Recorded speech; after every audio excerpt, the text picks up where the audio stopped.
on vient rendre hommage à tous ces braves qui ont défendu la Belgique pendant les 2 guerres que nous avons eues. Le 4 août, les Allemands sont venus donc ici à Tir National et ils l'ont occupé. Il y a eu dès 1914, très tôt, des Belges qui ont fait de la résistance. L'une des premières résistances qui a été en 14-18 également, c'est avoir des contacts avec Londres.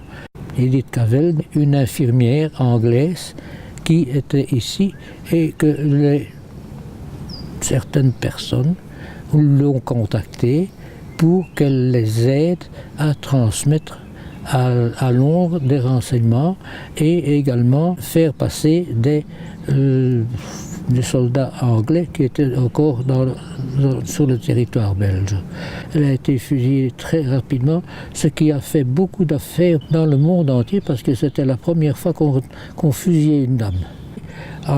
Et également, nous avons une Belge qui a fait la même chose, Gabrielle Petit. Et Gabrielle Petit, elle a été fusillée le 1er avril 1915 ou 16. Ces 2 femmes ont toutes été trahies par certaines personnes. Elles ont été jugées par un tribunal allemand.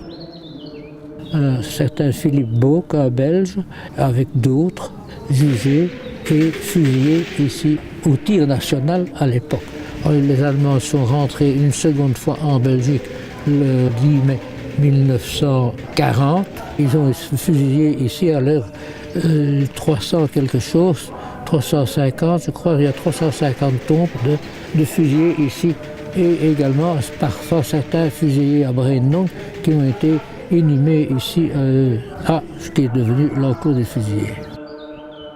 Cette cérémonie est excessivement importante parce que des prisonniers politiques, il n'en reste quasi plus beaucoup.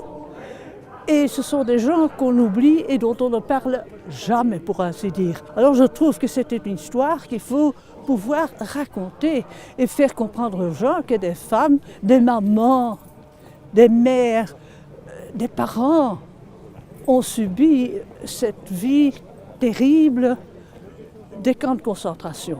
Moi-même, donc, j'ai vécu et la prison à Saint-Gilles, et le camp de concentration, et le commando de Belzig.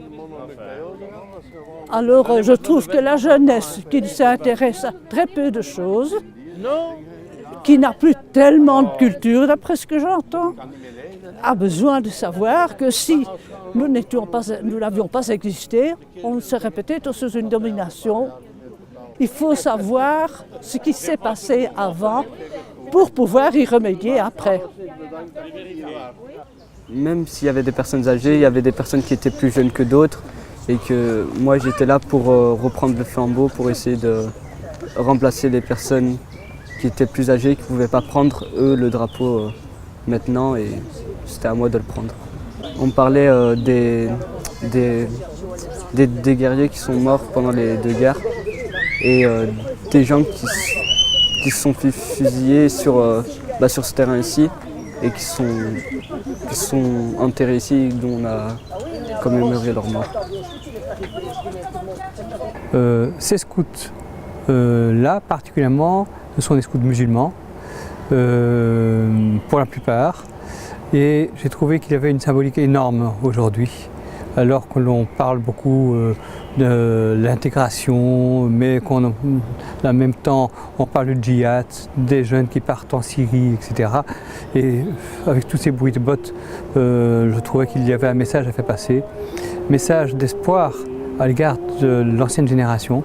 Les anciens combattants, je voulais absolument leur transmettre l'idée qu'il y avait des jeunes qui voulaient aussi honorer leur mémoire, honorer leurs faits, y aller sur leurs pas, les suivre leur exemple.